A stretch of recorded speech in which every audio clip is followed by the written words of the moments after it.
이 시간 자리에 일어나셔서 영과 진리로 주일 예배를 하나님께 드리시겠습니다.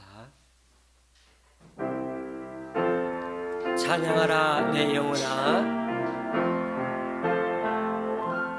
찬양하라 내 영혼아, 찬양하라 내 영혼아, 내 속에 있는 것들아 다 찬양하라. 경배하라 경배하라 내 영혼아, 경배하라 내 영혼아, 내 속에 있는 것들아 다 경배하라. 감사하라 감사하라 내 영혼아, 감사하라 내 영혼아, 내 속에 있는 것들아 다 감사하라.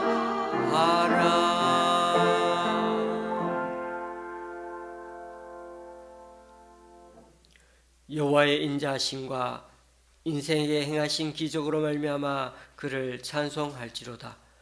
궁핍한 자는 그의 고통으로부터 건져주시고 그의 가족을 양떼같이 지켜주시나니, 정직한 자는 보고 기뻐하며 모든 사악한 자는 자기 입을 봉하리로다. 지혜 있는 자들은 이러한 일들을 지켜보고 여호와의 인자하심을 깨달으리로다. 아멘. 사도신경으로 주님께 신앙 고백을 올려드립니다. 전능하사 천지를 만드신 하나님 아버지를 내가 믿사오며 그 외아들 우리 주 예수 그리스도를 믿사오니, 이는 성령으로 잉태하사 동정녀 마리아에게 나시고 본디오 빌라도에게 고난을 받으사 십자가에 못 박혀 죽으시고 장사한 지 사흘 만에 죽은 자 가운데서 다시 살아나시며 하늘에 오르사 전능하신 하나님 우편에 앉아 계시다가 저리로서 산자와 죽은 자를 심판하러 오시리라. 성령을 믿사오며 거룩한 공예와 성도가 서로 교통하는 것과 죄를 사하여 주시는 것과 몸이 다시 사는 것과 영원히 사는 것을 믿사옵나이다. 아멘. 자리에 앉으셔서 찬송 6장 하나님께 찬양하시겠습니다.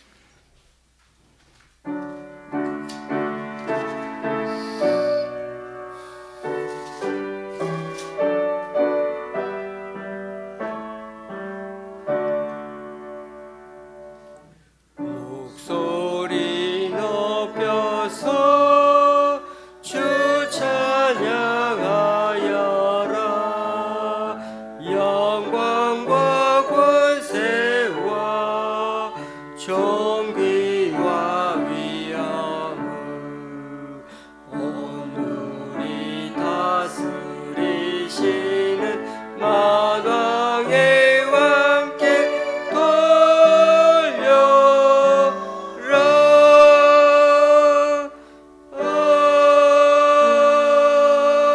아멘. 교동문 71번을 다 함께 교도하시겠습니다.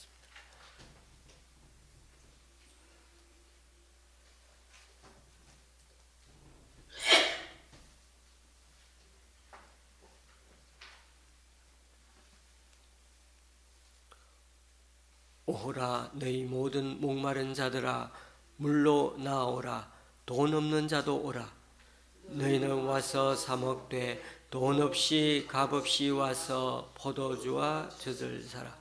너희가 어찌하여 양식이 아닌 것을 위하여 은을 달아주며 배부르게 하지 못할 것을 위하여 수고하느냐. 내게 듣고 들을지어다. 그리하면 너희가 좋은 것을 먹을 것이며 너희 자신들이 기름진 것으로 즐거움을 얻으리라. 너희는 귀를 기울이고 내게로 나와 들으라. 그리하면 너희의 영혼이 살리라. 내가 너희를 위하여 영원한 언약을 맺으리니 곧 다윗에게 허락한 확실한 은혜이니라. 너희는 여호와를 만날 만한 때에 찾으라. 가까이 계실 때 그를 부르라.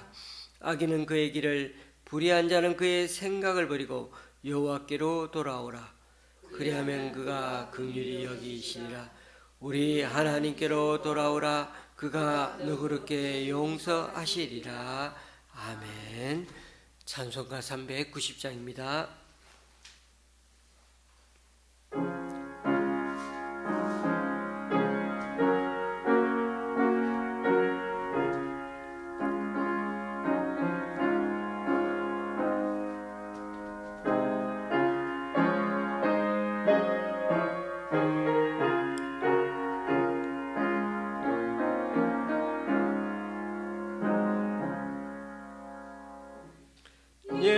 예수가 거느리시니 즐겁고 평안하구나. 주야의 자국 깨는 것 예수가 거느리시네. 주 나랑 항상 돌보시고 날 친히 거느리시네.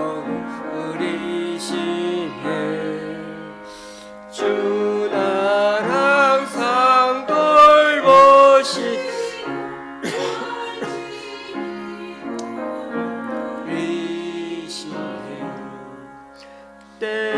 때때로 괴로움 당하면 때때로 기쁨 누리네. 풍파주에 지키시고 평안히 인도하시네. 주 날 항상 돌보시고 날 친히 거느리시네.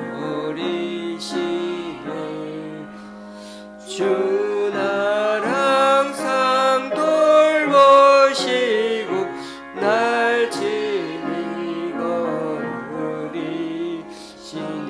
아멘. 내 주의 손을 붙잡고 천국에 올라가겠네. 괴로우나 즐거우나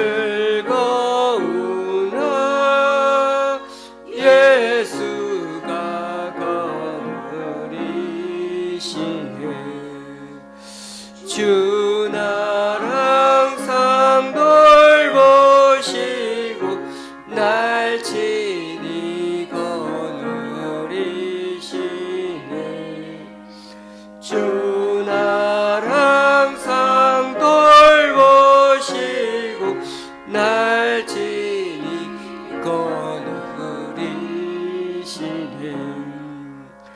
이 세상 이별할 때에 마귀의 권세 이기네.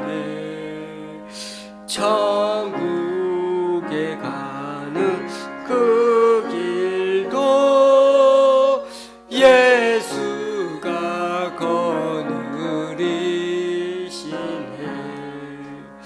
주 날 항상 돌보시고 날 친히 거느리시네.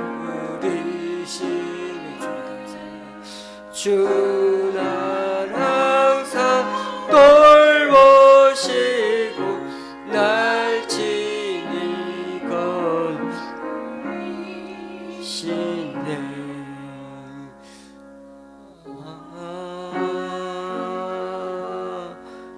아멘.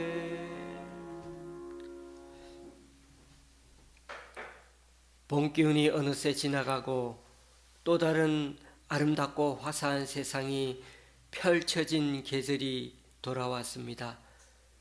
차로 서울 근교로만 나가도 경기 지역만 달려도 온갖 푸르름이 산에 들에 묻어있는 정말 다채로운 초록색 나무와 꽃들이 얼마나 절경인지 이 세상을 이렇게 아름답게 꾸며주신 주님을 찬양하고 또 찬양합니다. 그런데 이렇게 너무나 풍성하고 살기 풍요로운 세상이 지금도 인간들의 경제 논리와 편리한 문명 사회를 건설한다며 환경이 더욱 황폐해지고 미세먼지와 쓰레기 오염, 거기다 전쟁으로 인해 사람들까지 죽어나가고 있습니다. 이 자연을 너무나 아름답게 지으시고는 참 좋다라며 감탄까지 하셨던 우리 주님이신데 지금도 파괴되고 무너지는 현실을 바라보며 얼마나 안타까워하실지 저희들 또한 가슴이 먹먹하고 너무나 죄송하고 회개하는 마음밖에 없습니다. 특히나 올해는 전 세계적으로 1.7도 더 높아지고 10년 만에 슈퍼 엘니뇨 현상이 몰려와서 예측 불허의 극한 기후가 동시다발적으로 세계에 일어날 전망이어서 농작물 수확량이 급감할 가능성이 많다고 합니다. 그러므로 주님 저희를 불쌍히 여기셔서 지금이라도 우리들이 이 대자연의 풍요로움의 소중함을 깨달아 조금은 덜 개발하고 조금은 서로가 환경을 보호하는 일에 함께 동참해 갈 수 있도록 국제사회와 각국 정부와 단체들이 지혜를 모아 자연이 더 이상 몸살을 앓지 않고 자정작용을 서서히 회복해 가게 하여 주시옵소서. 여전히 병원에 계신 우리 강춘자 권사님의 건강을 회복하게 도와주시되 영적으로 정신적으로도 다시금 소생할 수 있도록 주님 붙들어 주옵소서. 오늘도 주님의 날을 구별하여 이 자리에 나왔습니다. 우리의 마음이 주님께로 고정되게 하여 주시고 주님의 말씀이 우리의 한 걸음 한 걸음 내디딜 때마다 내 발에 등불이 되게 하여 주옵소서. 숫자는 적지만 우리 교회가 늘 주님 앞에 전심을 다해 나아가기 원하오니 주님 영광 받아 주시옵소서. 최근에 몸이 안 좋은데도 늘 밝은 얼굴로 섬기는 전도사님에게도 더욱 강건하게 붙들어 주셔서 주님을 섬기는 데 부족함이 없도록 치유하여 주옵소서. 예수님의 이름으로 기도드립니다. 아멘.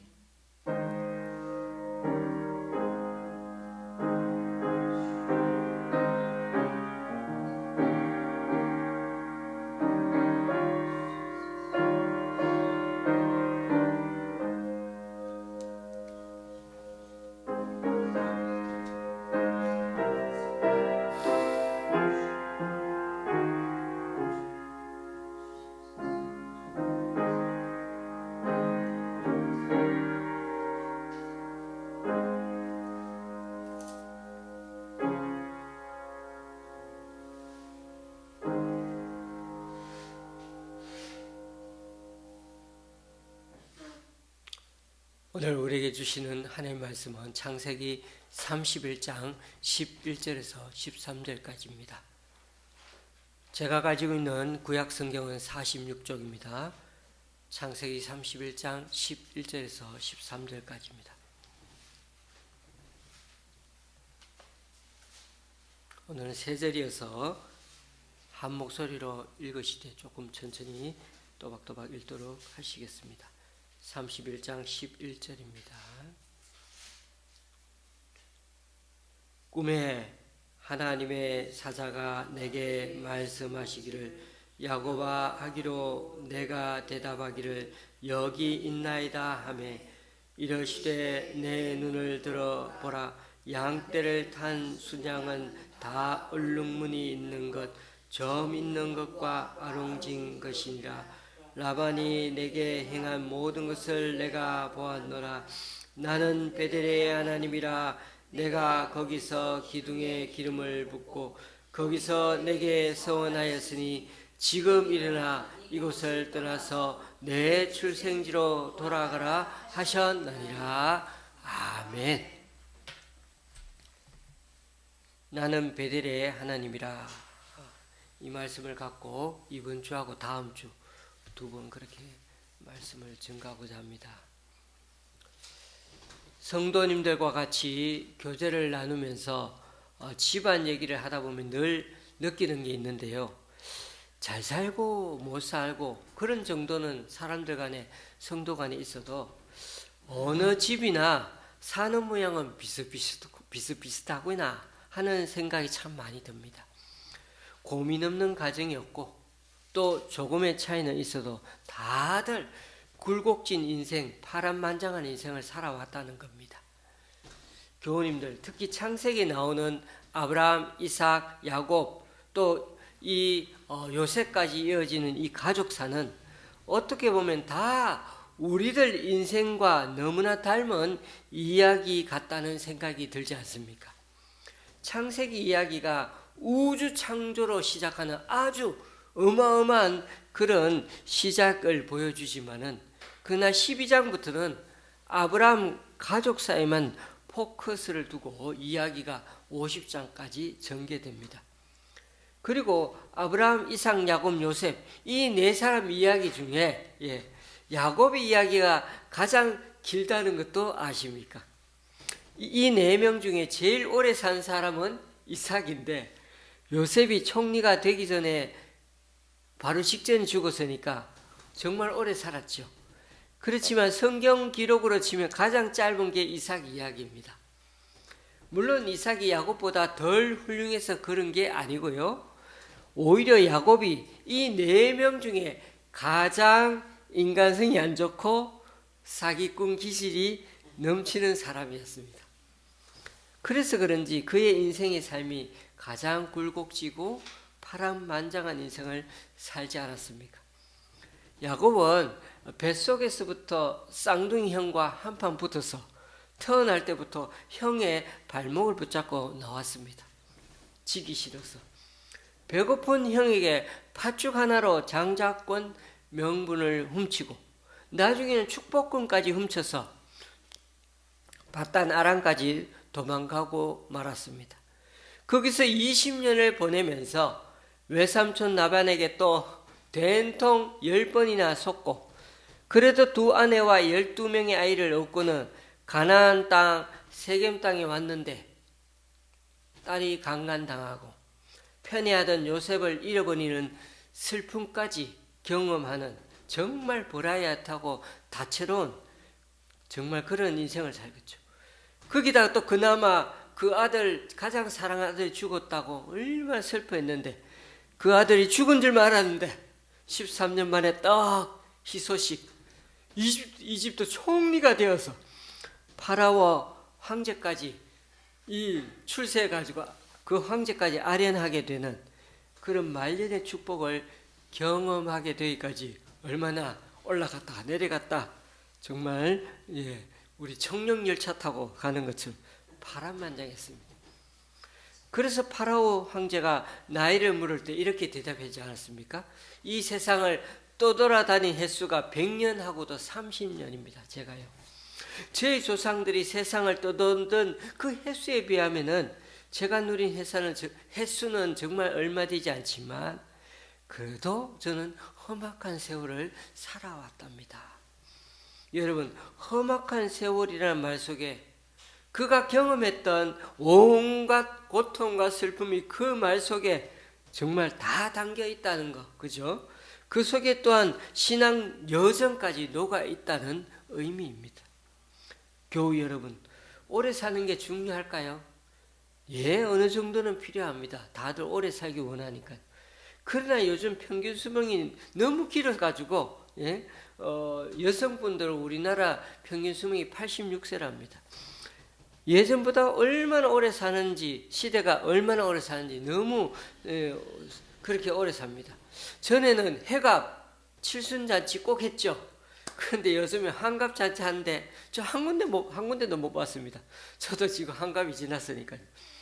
칠순도 사람들 불러놓고 잔치 안 합니다. 그저 그냥 가족끼리 조촐하게 밥 한 끼 같이 먹고 케이크, 촛불 부는 정도, 그 정도죠, 그죠? 그래서 요즘은 다들 오래 사니까, 예? 더 오래 살고 싶지는 않고, 제가 바라는 거는 좀 덜 오래 살아도 정말 좀 성숙된 모습이었으면 좋겠다. 정말 어른스러운 모습으로 살다가 주면 참 좋겠다. 그게 제 소원입니다. 나이 들면 신기하게도 그렇지 않습니까? 자꾸 거꾸로 애가 되는 현상이 너무나 많습니다. 더 고집도 세지고 욕심도 많아지고 더 잘 삐지고 습습해합니다. 여러분, 잠언서 16장에 백발은 영화의 면류관이라고 했습니다. 그래서 나이 든 이 흰머리는, 예? 공의로운 길을 걸어온 사람의 징표 같은 것이라고 그렇게 표현하고 있습니다. 노인의 이 흰머리가 그저 노화가 되어서 희끗해지는 게 아니라 지금까지 살아온 그 의로운 삶의 품격이 그 흰머리에 풍겨 나오는 것이면, 그런 성숙한 모습이면 얼마나 좋겠습니까? 예. 저는 정말 그렇게 늙어갔으면 하는 게 제 기도 제목이고 저와 여러분의 또 기도 제목이라 믿습니다. 오늘 읽은 본문은 눈이 어두운 아버지 이삭을 속이고 형 에서에게 돌아갈 축복을 가로챈 후 고향을 떠난 지 20년 만에 그렇게 귀향하는 과정에서 일어난 한 사건을 보여줍니다. 야곱은 밧단 아람에 있는 외가에 가서 외사촌 누이들과 결혼하여 가정을 이루고 자식도 많이 두었지만 20년 동안 같이 지냈지만 그는 여전히 가족으로 받아들이지 않는다는 걸 느끼게 된 겁니다. 여전히 20년 같이 지냈는데 타향인이고 외부인처럼 취급받는 거예요. 그래서 야곱의 재산이 점점 불어나니까 라반의 아들들이 이상한 눈빛, 낯빛이 달라지고 있어요. 얼굴빛이 달라져요. 어느 시대 어디에서나 재산 문제는 똑같습니다. 그렇죠? 그래서 그런지 이미 예수님은 사람이 하나님과 재물을 같이 섬길 수 없다고 말씀하셨죠. 여기서 재물은 그저 교환의 수단으로 말하는 돈이 아니고 사람들에게 숭배를 요구하는 그런 존재의 우상입니다. 예수님은 돈이야말로 우리의 충성을 계속 얻으려고 애쓰는 그런 유사신이라고 예수님은 말씀하고 계십니다. 여러분, 사람 간에 이 돈이 엄흉하게 욕심스럽게 개입하는 순간, 사람과 그 사람 사이에 돈이 개입하는 순간 사람들 간의 그 아름다웠던 관계도 언제부턴가 금이 가고 점점 무너지게 마련이죠. 특히 여러분, 가족 간에 돈 때문에 얼마나 재판도 하고 불화와 싸움 많은지 모릅니다. 제가 아는 교수님 집사님도 지금 10년이 넘었는데 아직도 언니 오빠들하고 계속해서 재판하고 있더라고요. 근데 잘 생각해 보면 야곱은 형 에서에게 쫓겨 밧단 아람으로 온 것이지만 궁극적으로는 아내를 구하기 위해 온 거 아닙니까? 그럼에도 지금 그의 나이 이제 100세가 가까워지고 있는데 여태 집으로 못 돌아가고 여기 머물고 있는 이유가 무엇일까요? 너무나 아이러니하게도 지금 자기보다 더 독한 사기꾼을 만나가지고 그 외삼촌 만났기 때문이죠. 그러니까 뛰는 놈이 나는 놈을 만나서 고생하는 중입니다. 못 가고 있는 겁니다. 야곱도 보통 약은 사람이 아닌데 이번은 자기보다 더 악랄한 그런 진짜 임자를 만나서 지금까지 된통 당하고 집으로 못 돌아가고 있습니다. 본전도 못 찾고 야곱 자신을 조카로 생각하고 마냥 잘 대해주리라고 생각했던 외삼촌 라반이 한 수 더 위의 인물이었어요. 야곱을 자기 딸들과 결혼시켜 아예 대릴사의 명목으로 14년 동안 붙들어 놓고 제대로 된 보상도 안 해주고 라반의 양과 염소를 돌보게 해주었습니다. 어찌 보면 라반에겐 자신의 아들들도 있었는데 조카를 하인처럼 부려먹고 짐승들 치는 중노동을 하게 했다는 것입니다. 여기 보면은 이 외삼촌을 위해서 이 고생했던 이 얘기가 나중에 또 나옵니다.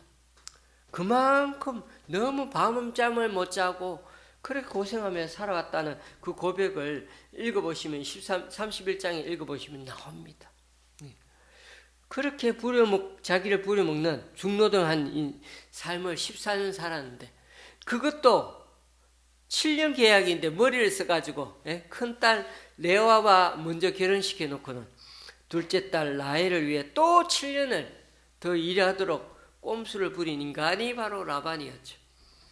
우리 인생 가운데서도 가끔 이런 일들이 벌어지곤 합니다. 좋은 마음으로 시작했더니 나를 이용해서 자기 이익 챙기는 그런 사람들, 그런 모습을 많이 보죠. 이런 일 계속 당하게 되면 정말 힘들고 너무 괴롭습니다. 이럴 때는 정말 불면증이 걸리기 직전까지 갑니다. 생각하면 할수록 마음이 상하고 속이 막 뒤집혀지는 그런 일들 말입니다. 제가 작년에 딱 이랬습니다. 정말 잠이 안 왔습니다. 그런데 야곱 인생은 좀 이해가 됩니다. 야곱은 그래도 예전에 자기가 남을 그렇게 괴롭혔으니까, 뛰는 놈으로 살았으니까 좀 당해도 싸지 않을까요? 제3자 입장으로 보면 하나님께서 야곱에게 진짜 임자 만나게 해서 나는 놈을 만나게 해주셔서 그렇지, 제대로 손보고 계시는구나. 그렇지. 그런데 거기에 비해 나는 별로 잘못한 것도 없는데 엎친 데 덮친 격으로 설상가성으로 왜 이런 일이 계속 일어나는 거지? 이게 우리들의 딜레마가 아닐까요? 그럴 때 우리 자신, 우리가 정말 장담할 수 있습니까? 이럴 땐 정말 마음을 차분하게 생각하고 하나님의 말씀을 들여다봐야 합니다.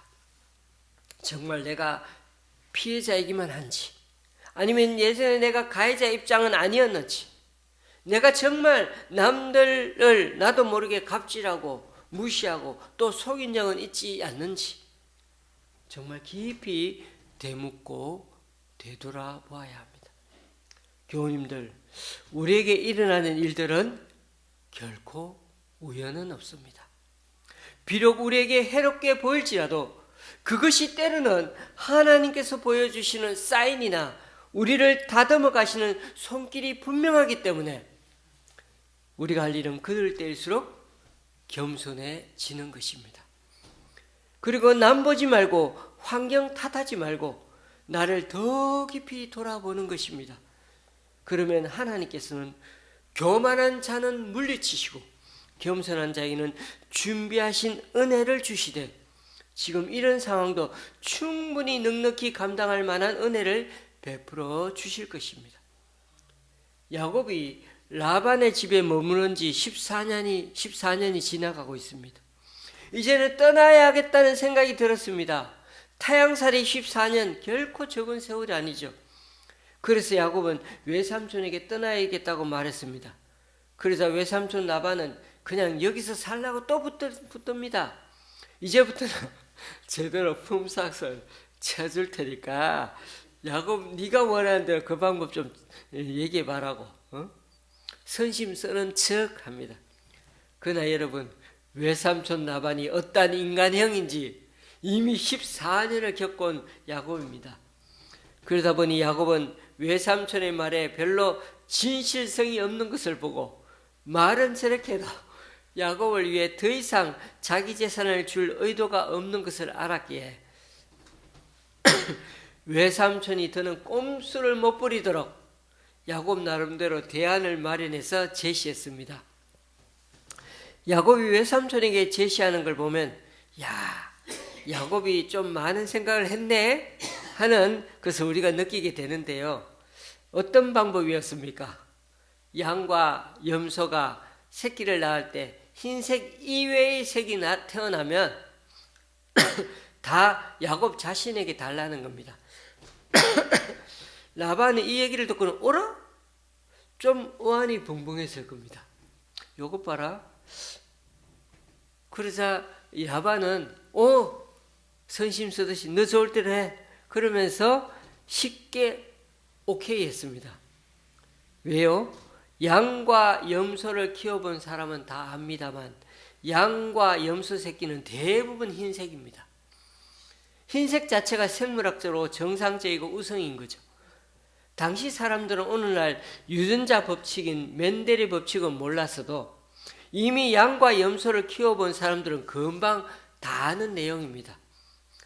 그러니까 색깔이 얼룩덜룩하고 아롱진 양이나 점이 나 있는 양이나 아예 전체가 금둥이인 염소는 태어나도 별로 몇 마리 안 된다는 걸 외삼촌이나 야곱은 너무나 잘 알고 있었습니다. 즉 얼룩이, 아롱이, 점박이, 금둥이 같은 양과 염소가 태어날 확률이 훨씬 적기 때문이죠. 거기다 라반은 참 야속하게도 흰색의 양, 흰색의 염소만을 남겨두고 다른 색의 양과 염소는 아예 다 다른 데다 옮겨두었습니다. 그리고 야곱이 키우는 목장과는 사흘길이나 떨어지게 해서 짐승들이 절대 섞이는 일이 없도록 그렇게 철저하게 안전장치까지 했죠. 얼마나 정말 라반다운 사람이죠. 그런데 교우님들, 아이러니한 것은 외삼촌 라반이 야곱의 목장과 사흘길, 즉 한 90km 정도 그렇게 멀리 떨어져 있는 바람에 야곱이 몰래 고향으로 떠나가도 도망가도 몰랐던 겁니다. 너무 멀리 떨어져 있어서. 오늘날 이 라반의 수법은 정말 완벽하고 100% 수익을 얻게 되는 비즈니스 경영이 아닐 수 없습니다. 야곱은 절대로 많이 가져갈 수 있는 수익 구조가 아닌데도 참 희한하게도 양들과 염소는 줄줄이 낳는 새끼마다 아롱이, 얼룩이, 점박이, 금둥이로 막 태어나는 겁니다. 더 놀라운 사실은 이런 일들이 여러분 6년 동안 내내 진행되었고 야곱의 농장에는 어느새 모두들 몸에 얼룩덜룩한 양과 염소로 가득 찼습니다. 그러다 보니 야곱의 재산이 기하급수적으로 늘어난 것입니다. 여러분, 양과 염소는 저도 잘 몰랐지만 임신기간이 5달 정도 되고 낳는 새끼 수도 한두 마리밖에 안 낳는답니다. 그리고 2살 때부터 양과 염소는 새끼를 낳을 수 있으니까 6년 동안 암컷이 새끼를 낳을 수 있는 기회와 그 숫자 그렇게 많지 않습니다. 그러니까 새끼가 낳는 족족 대부분이 흰색이 아니어야 그래야 이렇게 늘어나는 겁니다. 그런 기적이 지금 우리 야곱에게 나타나고 있는 겁니다. 여기서 한 가지 점검하고 넘어가야 할 사항은 야곱에게는 어떤 꿍꿍이 셈, 속셈을 갖고 있었기에 이렇게 재산을 불릴 수 있었나 하는 것입니다. 우리는 오늘 말씀 31장 바로 앞인 30장 37절부터 42절 사이에 보면 야곱의 뛰는 놈다운 경영 수법을 보게 됩니다. 야곱은 버드나무, 살구나무, 신풍나무에서 푸른 가지들만 꺾어가지고 껍질은 벗겨서 버리고 그 가지에다가 흰 무늬를 냅니다. 그렇게 준비한 껍질 벗긴 가지를 양과 염소가 먹는 물통 중앙에다가 세워놓고는 그리고 양과 염소가 이 가지를 보면서 거기서 교미하게 합니다. 이때 튼튼한 양과 염소에만 그렇게 교미하게 하는 거죠. 여러분, 과연 이렇게 하는 방법을 동원하면은 양과 염소가 야곱이 원하는 방향으로 유색을 띠고 그렇게 다들 태어나게 될까요? 절대 안 되죠. 절대 안 됩니다. 그래서 어떤 신학 교수님은 이 부분을 야곱이 이미 알고 있으면서도 외삼촌 라반의 눈을 속이기 위해 이렇게 할 수밖에 없었다고 말합니다. 뭐 특별한 신기술처럼 민간 기술을 쓰는 것처럼 보여주기 위해서 이런 말도 안 되는 방법이지만 그래도 야곱이 뭔가 생각이 있어서 라반에게 자신감을 갖고 그렇게 큰 소리치며 이런 비법을 사용한다는 걸 눈속임으로 보여주는 방법이 이 방법이었다는 것입니다. 일부러 뭐든지 보여줘야 해서 그랬다는 거죠. 그러니까 지금까지는 라반이 야곱을 14년간 속여먹였다면 이번만큼 야곱이 라반을 속이는 작전이라고나 할까요? 누구에게 이런 민간 방법을 배웠는지 몰라도 야곱은 6년간 성실히 이 방법을 통해 정말 좋은 결과를 얻었습니다. 제가 이런 말을 하니까 좀 헷갈리실 것 같아 31장 10절에서 12절 말씀을 같이 읽어보겠습니다. 여기에는 우리가 오늘 본문도 포함되어 있는데요, 정말 여기에 야곱이 정말 믿는 구석이 어디에 또 무슨 방법이 있었는지 31장 10절에서 12절까지 같이 읽습니다. 그 양떼가 새끼 뵐 때에 내가 꿈에 눈을 들어보니 양떼를 탄 순양은 다 얼룩무늬 있는 것과 점 있는 것과 아롱진 것이었더라. 꿈에 하나님의 사자가 내게 말씀하시기를 야곱아 하기로 내가 대답하기를 여기 있나이다 하며 이르시되 내 눈을 들어보라. 양떼를 탄 순양은 다 얼룩무늬 있는 것, 점 있는 것과 아롱진 것이니라. 라반이 내게 행한 모든 것을 내가 보았느나. 그렇습니다, 여러분. 야곱은 이미 꿈을 꾸었고 그 꿈을 통해서 하나님을 생생하게 만났습니다. 여러분, 보통 꿈은 또렷하지가 않아요. 저는 거의 요즘 매일 꿈을 꿉니다. 그런데 꾸고 나서도 제대로 기억나는 게 별로 없습니다. 꾸긴 꿨는데. 그러나 하나님께서 온 꿈은 또렷합니다. 야곱이 자신 있게 라반의 양과 염소떼를 다시금 치겠다고 한 이유가요, 다름이 아니라 하나님이 어떤 방법으로든 아롱이, 전박이, 얼룩이, 금둥이 양과 염소를 주겠다고 말씀하셨기 때문이죠. 약속하셨기 때문이죠.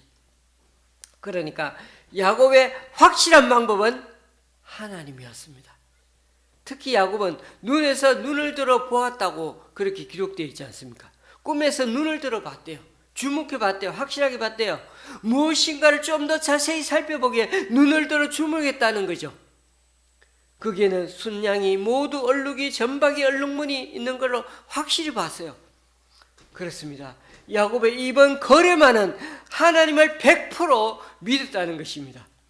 그러니까 방법이 중요한 게 아니라 야곱은 하나님이 직접 역사하셨기에 가능했던 것입니다.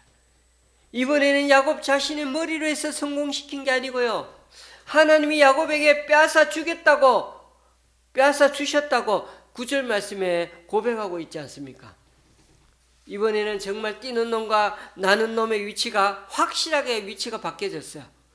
이 두 사람의 모습은 죽자 살자 서로 경쟁을 펼치고, 우리 시대에 어떻게 보면 생존 경쟁 살아나기 위해서 그렇게 뛰는 놈과 나는 놈의 일그러진 자아상이 그려져 있는 이 시대 생존 경쟁이 처절한 그런 현대사회의 모습이 아닐 수 없습니다. 그러나 기억하십시다.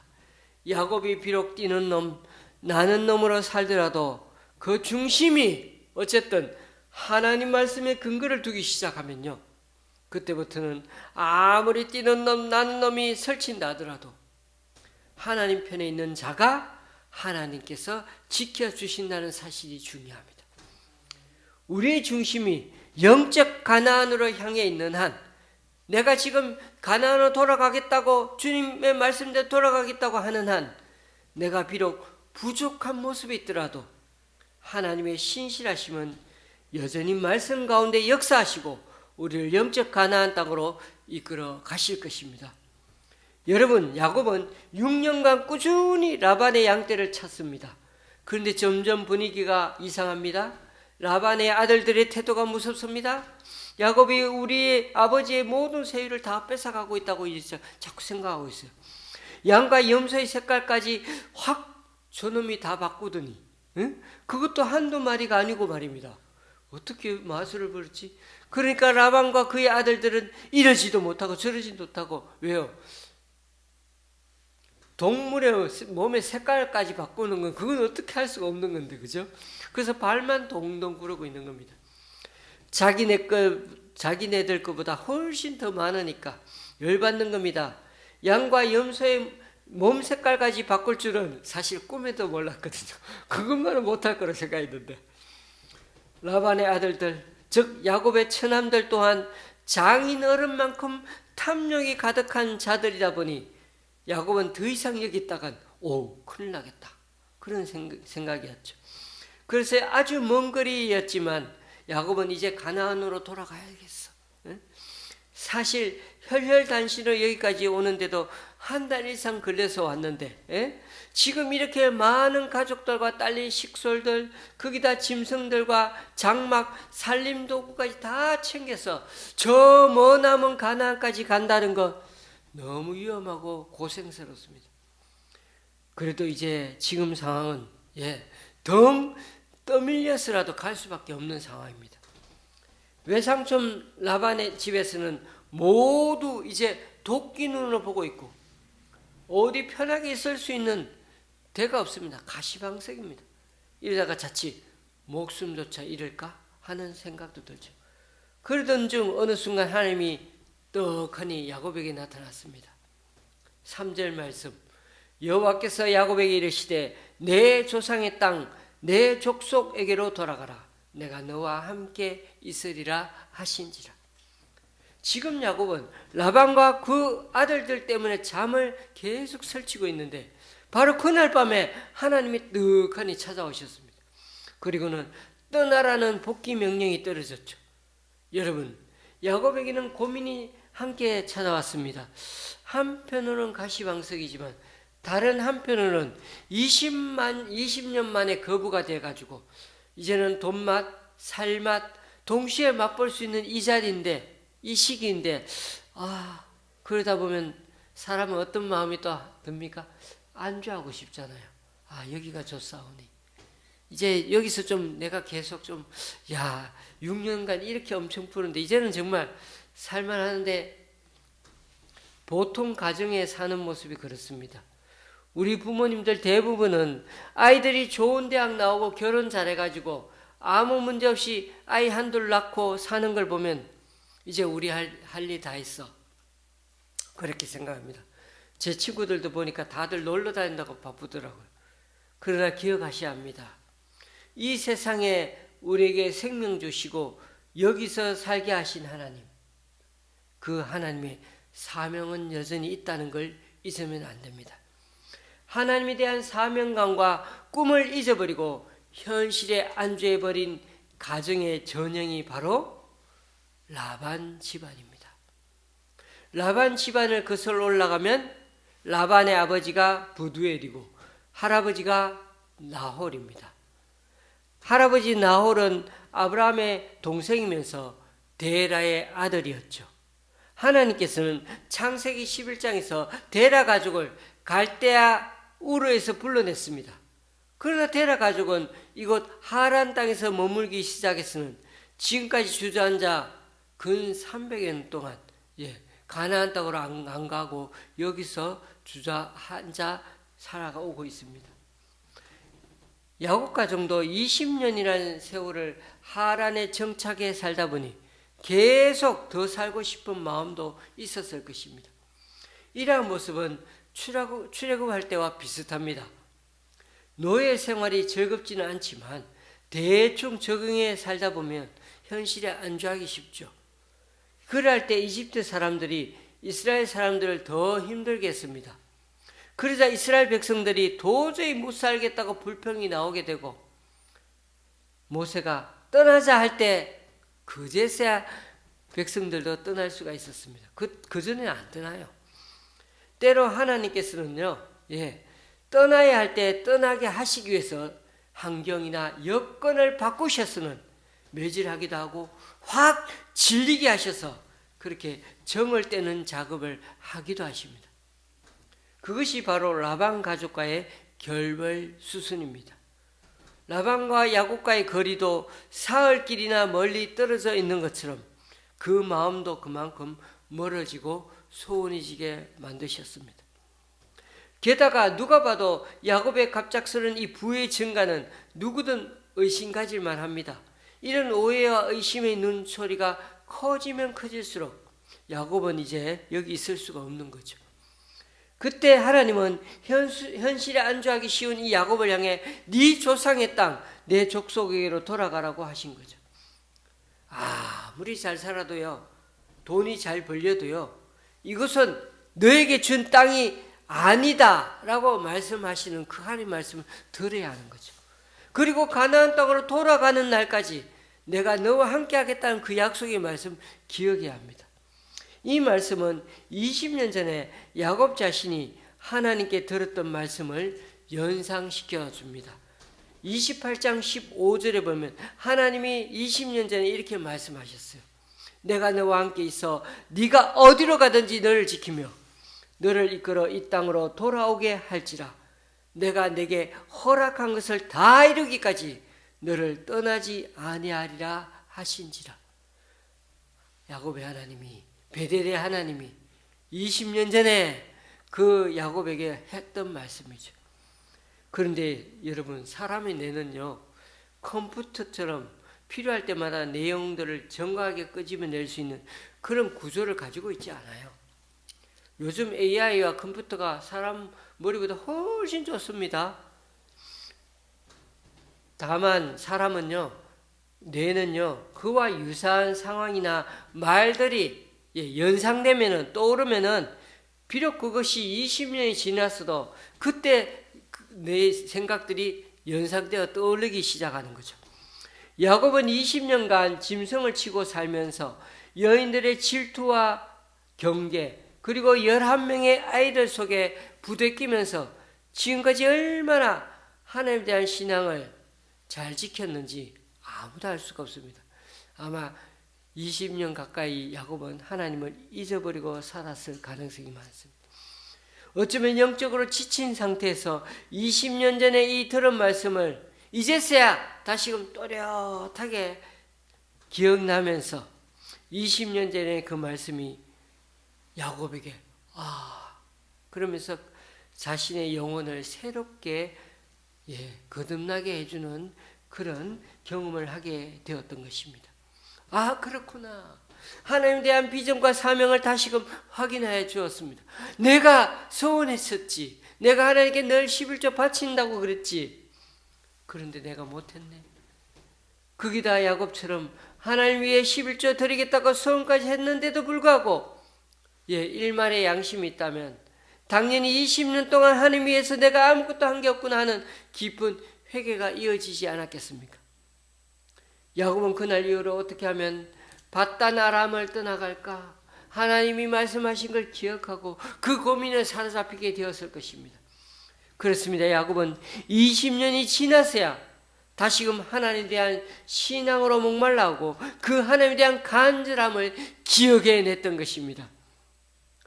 교우님들, 진정한 신앙이란 우리의 인생 앞길에 하나님이 서 계시느냐, 아니면 아직도 내 계획과 내가 나의 지금까지 신념을 더 붙잡고 계속해서 살아가고 있느냐를 보면 알 수가 있습니다.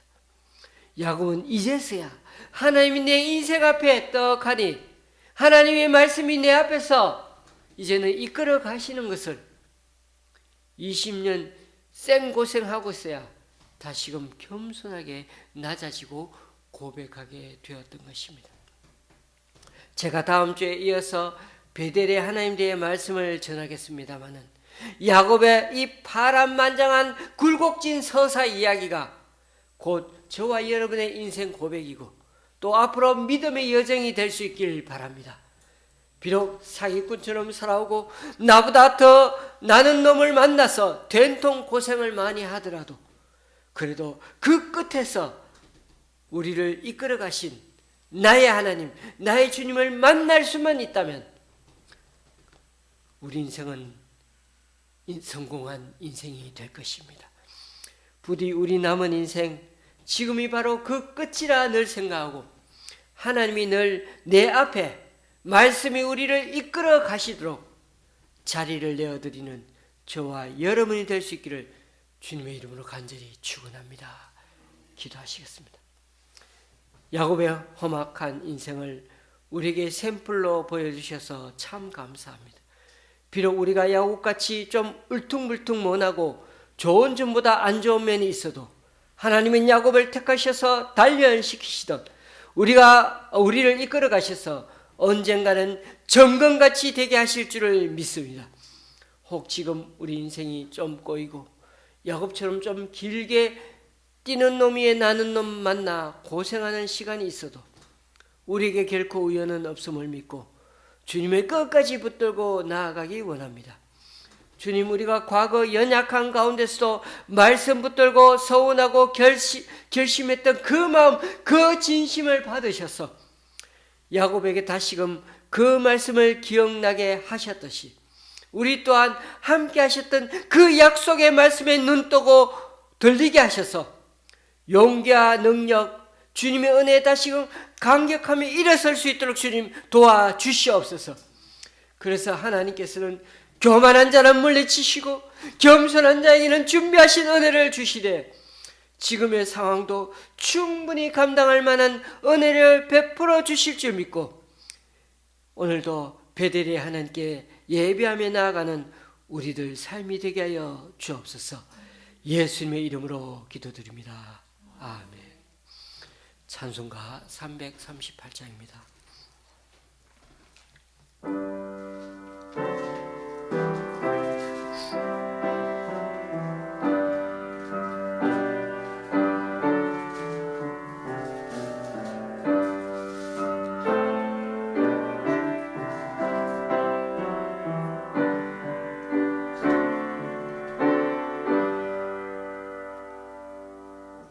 내 주를 가까이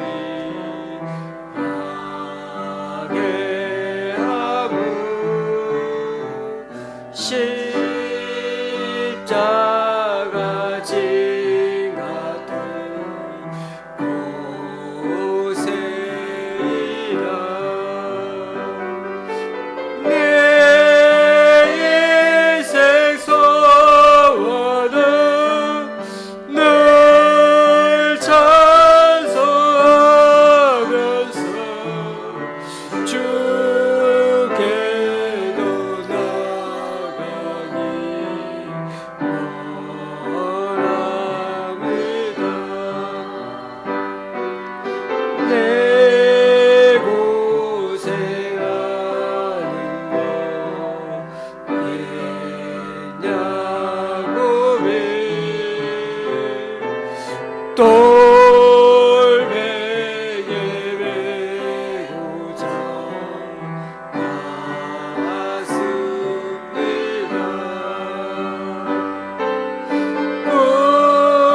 꿈에도 소원을 늘 찬송하면서 주께로 나가기 원합니다.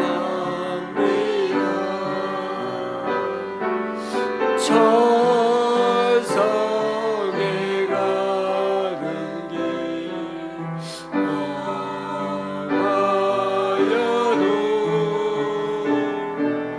새벽이 되나니 은혜로다. 천사 날 부르네 늘 찬송하면서 주께로 나가기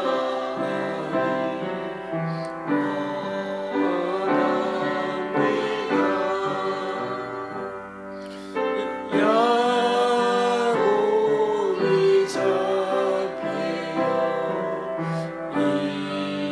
일어나루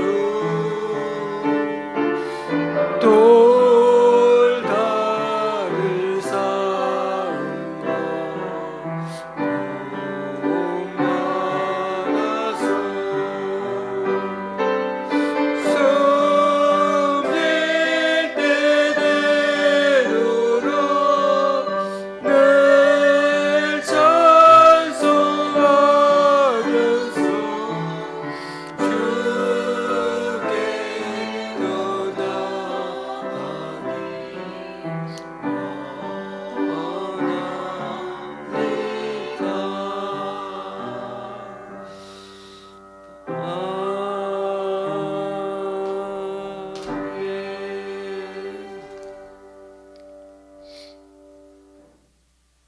이제 다 같이 일어나셔서 하나님께 예물을 봉헌하시겠습니다.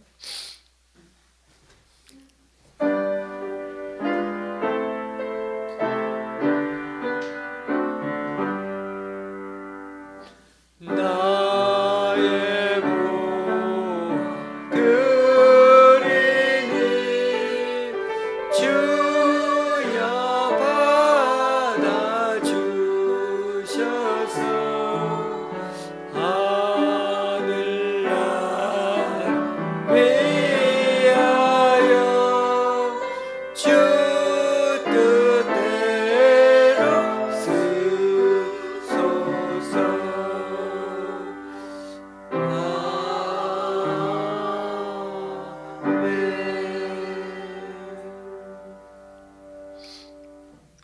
주님, 오늘 이 시간 주님 앞에 나와 각자 이런 모양으로 드린 헌금들 기뻐 받아주시고 쓰이는 곳마다 귀한 결실 맺을 수 있도록 크신 은총으로 덧입혀 주옵소서.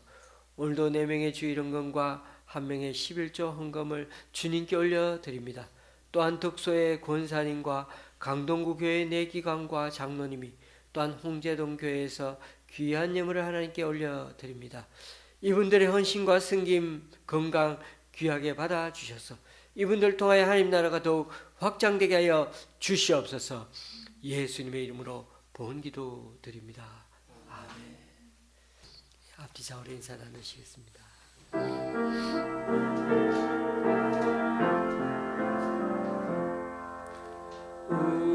우리에게 향하신 여호와의 인자하심이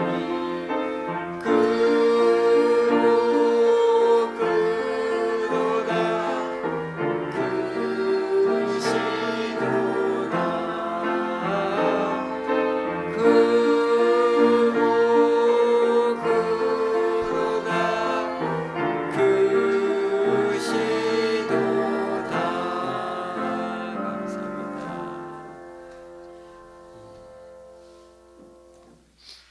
특별한 강구는 없고 이번 주에 수요 성경부가 진행되겠습니다. 부신 분들 위해서도 계속 기도 부탁드리고요. 찬송가 53장입니다.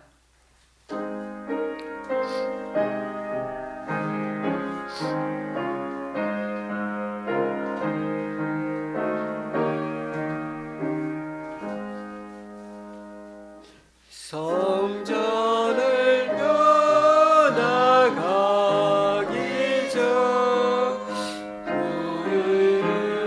우유일 때 주께서 함께 계시고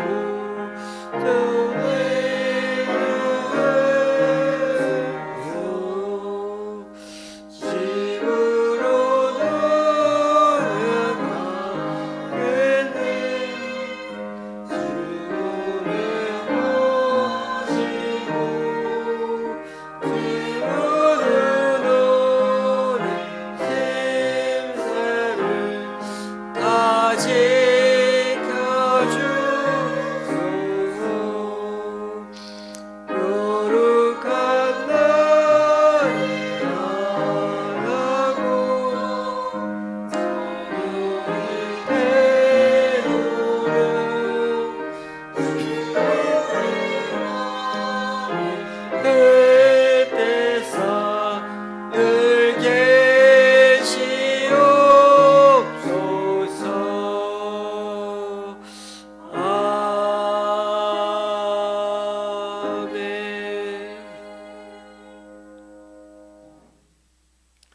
우리 주 예수 그리스도의 은혜와 하나님 아버지의 크신 사랑과 성령님에게 동교직게 하심이 하나님 앞에서는 아무리 장깨와 꼼수를 부려도 통하지 않음을 알고 최대한 빨리 포기하여 우리 인생 우리가 이끄는 게 아니고 우리 인생 앞에서 숨은 손길로 이끄시는 그 베델의 주님에게로 겸손하게 다시금 되돌아가기 원하는 여기 모인 우리 좋은 시학교의 성도님들과 그 가정 위에 병원에 계시는 강춘자 권사님 또 여러 사정으로 교회에 나오지 못하는 성도님 위에 이제부터 영원히 함께 하시기를 간절히 축원하옵나이다. 아멘.